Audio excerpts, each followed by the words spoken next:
একটা ছোট্ট গ্রামে ছিল এক বিশাল পুরনো বটগাছ। সবাই তাকে দাদু গাছ বলে ডাকত। গ্রামের মানুষ গরমে তার ছায়ায় বসত, শিশুরা খেলত তার চারপাশে।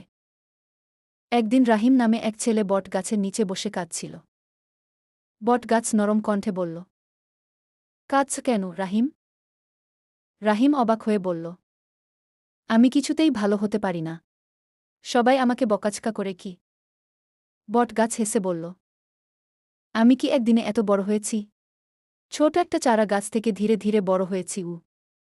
রাহিম জিজ্ঞেস করল, তাহলে আমি কি করব?